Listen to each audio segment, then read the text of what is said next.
सुस्वागतम। विषय हिंदी, कक्षा चौथी।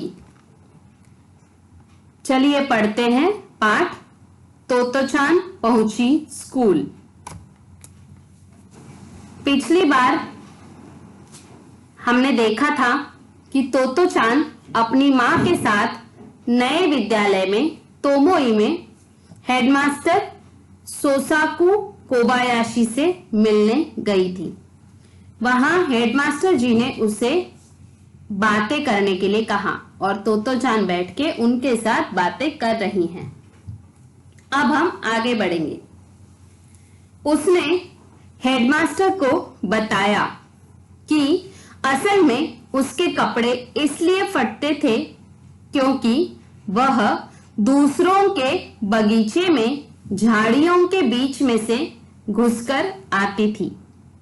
साथ ही वह खाली जमीन के चारों ओर लगे कटीले तारों के नीचे से भी घुसती थी। तोतोचान ने हेडमास्टर जी को बताया था कि उसके सारे कपड़े फटे हुए थे जो उसकी मां ने सिए थे और वो नई फ्रॉक पहनकर स्कूल में उनसे मिलने आई थी। तो उसके कपड़े क्यों फटते थे उसका कारण वह बता रही है। वह बता रही है कि वह घर से स्कूल जाते समय और स्कूल से घर आते समय दूसरों के बगीचों में घुसकर आती है। अब इसका कारण क्या है? तो उसको ऐसा करने में मजा आता है। अब बगीचे में तार लगे हुए होते हैं और उन तारों के भी नीचे से वह घुसती रहती है, इसलिए उसके कपड़े फटते हैं। इसलिए आज सुबह जब तैयार होने की बारी आई तो मां की सिली हुई सारी अच्छी फ्रॉकें फटी निकली और उसे यह खरीदी हुई फ्रॉक पहननी पड़ी। फ्रॉक पर लाल और सलेटी रंग के चेक बने थे। कपड़ा जर्सी का है। इतनी बुरी भी नहीं है, पर मां को लगता है कि कॉलर पर कढ़े लाल फूल फूहड़ है। मां को कॉलर पसंद नहीं है। तोतोचान ने कॉलर उठाकर हेडमास्टर को दिखाई। अब तोतोचान हेडमास्टर जी से कह रही है कि जब सुबह वो लोग यहाँ विद्यालय में स्कूल में आने के लिए तैयार हो रहे थे तब उसकी सारी फ्रॉकें फटी होने के कारण मां ने उसे यह दुकान से खरीदी हुई नई फ्रॉक पहनने को दी। यह फ्रॉक लाल रंग की है और उस पर लाल और ग्रे रंग के चेक्स बने हुए हैं, डिजाइन बना हुआ है। ठीक है, कपड़ा बहुत अच्छा है, फ्रॉक का रंग बहुत अच्छा है, लेकिन मां को ऐसा लगता है कि फ्रॉक को जो कॉलर है उस पर बुने हुए जो फूल हैं वो गंदे दिख रहे हैं, भद्दे दिख रहे हैं, क्योंकि मां को कॉलर वाली फ्रॉक पसंद नहीं। इतना तोतोचान ने हेडमास्टर जी को बता दिया। लेकिन इसके बाद खूब सोचने पर भी तोतोचान को कुछ और न सूझा। उसे इस बात से कुछ दुख हुआ। लेकिन तभी हेडमास्टर जी उठ खड़े हुए। उन्होंने अपना प्यार भरा बड़ा सा हाथ उसके सिर पर रखा और कहा, अब तुम इस विद्यालय की छात्रा हो। ठीक यही शब्द थे उनके।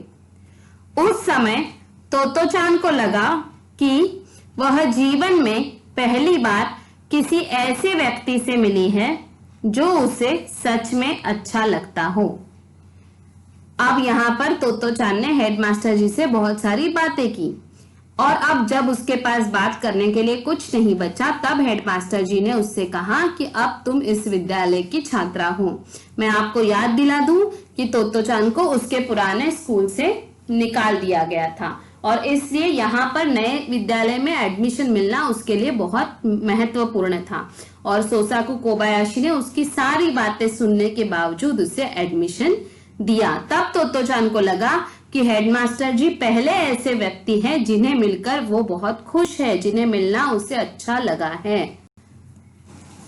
असल में इससे पहले किसी ने उसे इतनी देर बोलते नहीं सुना था और तो और उसे सुनते समय हेडमास्टर जी ने एक बार भी जमाई नहीं ली थी, न ही उनके चेहरे पर अरुचि का भाव आया था।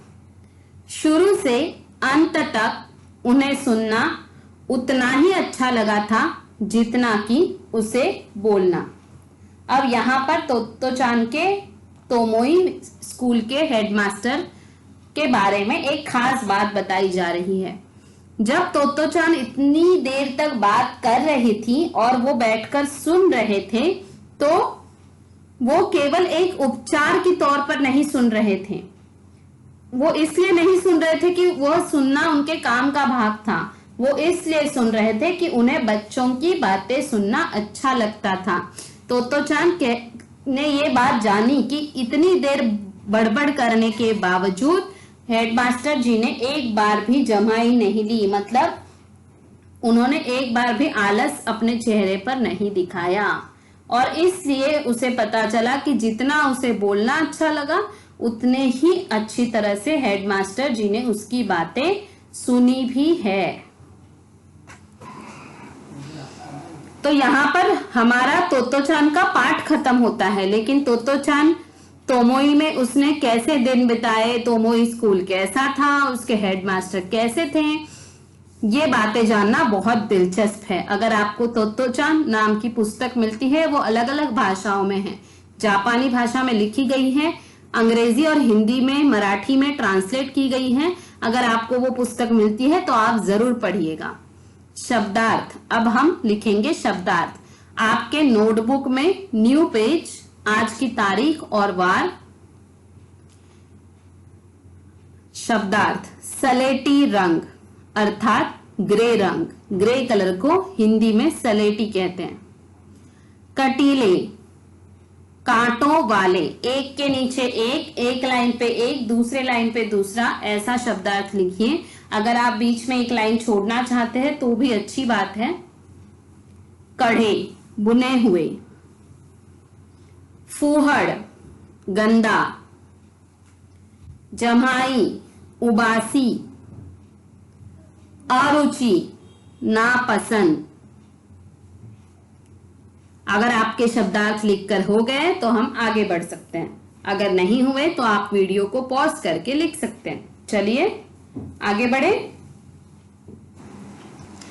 सही उत्तर चुनकर सही का निशान लगाओ। तोत्तो-चान ने हेडमास्टर से क्या उम्मीद की थी? 1. वे प्रश्न पूछेंगे और उसे उत्तर देना होगा। 2. हेडमास्टर उससे कुछ नहीं पूछेंगे। या 3. हेडमास्टर उसे कुछ भी बोलने की आजादी दे देंगे। इसमें से क्या चीज ऐसी है जो तोत्तो-चान पहले सोच कर आई थी? सोचो। सही जवाब पहला ऑप्शन सही है, वे प्रश्न पूछेंगे और उसे उत्तर देना होगा। तो आप उसके सामने वाले बॉक्स में टिक कीजिए। दूसरा प्रश्न, तोत्तो-चान ने इनमें से किसके बारे में नहीं बताया? 1. उसके पापा अच्छे तैराक हैं। 2.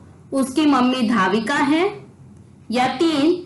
बगीचे की झाड़ियों में घुसकर आने से उसके कपड़े फट जाते थे। और सही जवाब है नंबर 2। वेरी गुड, क्योंकि उसके पापा के तैराक होने के बारे में और उसके कपड़े फटने के बारे में तोत्तो-चान ने हेडमास्टर जी से बात की। तो दूसरा क्रमांक जो है वो सही जवाब है। उसके ऊपर बॉक्स में टिक कीजिए। अब हम श्रुतलेख लिखेंगे। श्रुतलेख अर्थात डिक्टेशन वर्ड्स। न्यू पेज पर डिक्टेशन वर्ड लिखेंगे हम लोग। जहां आपने शब्दार्थ लिखे हैं वहां पर डिक्टेशन वर्ड्स नहीं लिखेंगे। नए पेज पर श्रुतलेख डिक्टेशन वर्ड्स, आप एक के नीचे एक लिखेंगे, नंबर डालेंगे और लिखेंगे। मैं पढ़ती हूं, आप मेरे साथ पढ़िए और लिखिए। पहला शब्द है नंबर 1, हेडमास्टर। हेडमास्टर। दूसरा शब्द है सज्जन। सज्जन। तीसरा शब्द है दफ्तर। ध्यान से देखिए, फ के नीचे नुक्ता लगा हुआ है, दफ्तर। चौथा शब्द है शिक्षिका। शिक्षिका। पांचवा शब्द है करिश्मा। करिश्मा। छठा शब्द है धाविका। नंबर 6, धाविका। सातवां शब्द है अरुचि। अरुचि। आठवां शब्द है जमाई। जमाई। नौवां शब्द है घोंसला। ध्यान से देखिए, घो के ऊपर अनुस्वार लगा हुआ है, घोंसला। और 10वां शब्द है वायलिन। वायलिन। अब यहां पर आपको कुछ वाक्य दिए गए हैं। कहानी में जो वाक्य आपसे कहे गए हैं उनका क्रम बदल के आपको दिया गया है। आपको उन वाक्यों का सही क्रम लगाना है। तो क्या वाक्य है? तोतो चान ने बताया कि क उसे आज खरीदी हुई फ्रॉक पहनने पड़ी। ख उसके पापा अच्छे तैराक है। ग उसका कुत्ता रॉकी कैसे कैसे करिश्मे करता है। घ जिस रेलगाड़ी पर चढ़कर वह आई वह कितनी तेज चली थी। और अंग बगीचे की झाड़ियों में घुसकर आने से उसके कपड़े फट जाते थे। अब आप जरा सोचिए और बताइए, इसमें उसने सबसे पहली बात क्या कही थी? बराबर, उसने सबसे पहले कहा जिस रेलगाड़ी पर चढ़कर वह आई वह कितनी तेज चली थी। तो आपको घ अक्षर के सामने वाले बॉक्स में नंबर 1 लिखना है। दूसरी बात उसने कही उसका कुत्ता रॉकी कैसे कैसे करिश्मे करता है। आपको ग अक्षर वाले सामने वाले बॉक्स में नंबर 2 लिखना है। तीसरी बात उसने कही उसके पापा अच्छे तैराक है। ख अक्षर के सामने वाले बॉक्स में नंबर 3 लिखिए। चौथी बात उसने कही बगीचों की झाड़ियों में घुसकर आने से उसके कपड़े फट जाते थे। अंग अक्षर के सामने नंबर 4। और पांचवी और आखिरी बात उसने कही उसे आज खरीदी हुई फ्रॉक पहननी पड़ी। तो क अक्षर के सामने वाले बॉक्स में नंबर 5।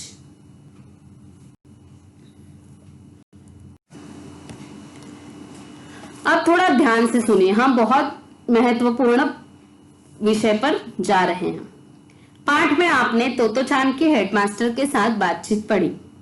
हेडमास्टर शब्द का वर्ण विच्छेद होगा ह हलंत प्लस ए प्लस ड हलंत प्लस अ प्लस म हलंत प्लस आ प्लस स हलंत प्लस ट हलंत प्लस अ प्लस र हलंत प्लस अ। प्लस को हिंदी में घन कहा जाता है, घन चिन्ह। हलंत। अब हलंत मतलब क्या?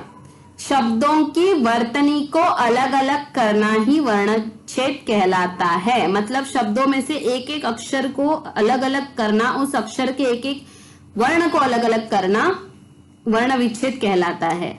व्यंजन स्वरों की सहायता के बिना नहीं बोले जा सकते। जैसे क में अ की ध्वनि होती है, का में आ की में ई की। व्यंजन को स्वर विहीन दिखाने के लिए नीचे तिरछी रेखा लगाई जाती है। जैसे वह हलंत, देखो नीचे जो तिरछी रेखा लगाई है उसे हलंत कहते हैं। जब वर्ण आधा लिखते हैं व्यंजन, हलंत सिर्फ व्यंजन में ही लगता है, स्वर में नहीं लगता। तो व्यंजन में से जब स्वर अलग किया जाता है तब उसे हलंत लगता है।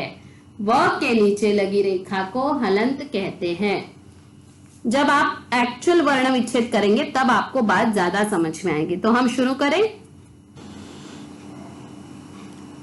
अब आप जब निम्नलिखित शब्दों के वर्ण अलग अलग करके वर्ण विच्छेद करेंगे तब आपको ज्यादा समझ में आएगा। हम पहला वर्ण विच्छेद करेंगे, वहां पे उदाहरण दिया गया है तैराक।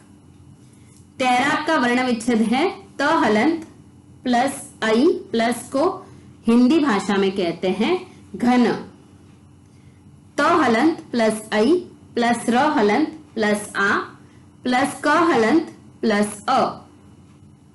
अब हम आगे बढ़ेंगे, थोड़ा सोचिए। बगीचा, बगीचा में पहला अक्षर है ब, तो ब अक्षर में ब और अ का ध्वनि है, तो ब हलंत प्लस अ। गी में ग है और ई का ध्वनि है, तो ग हलंत प्लस बड़ी ई। च हलंत प्लस आ, चा में च है और आ का ध्वनि है। बगीचा, ब अ ग ई च आ, बगीचा। मास्टर, ध्यान से सुनिए मेरे उच्चारण को। म आ स ट अ र अ, मास्टर। म हलंत प्लस आ प्लस स हलंत, स आधा ही है वहां पे, स में कोई ध्वनि नहीं है, स आधा ही है, तो स हलंत प्लस ट हलंत प्लस अ प्लस र हलंत प्लस अ, मास्टर। अगला पापा, एकदम आसान है। प आ प आ, प में आ प में आ, प हलंत प्लस आ, प हलंत प्लस आ। अब समझ में आया? Very good. अगला शब्द विद्यालय, व हलंत प्लस छोटी ई, व ई वी। द हलंत प्लस य हलंत प्लस आ प्लस ल हलंत प्लस अ प्लस य हलंत प्लस अ, विद्यालय। व ई द य अ ल अ य अ, विद्यालय। स्टेशन, स हलंत प्लस ट हलंत प्लस ए प्लस श हलंत प्लस अ प्लस न हलंत प्लस अ, स्टेशन। स आधा ही है, स ट ए श अ न अ। अगर इसमें आपको कुछ भी समझ में नहीं आता है तो आप मुझे या अपनी शिक्षिका को पूछ सकते हैं।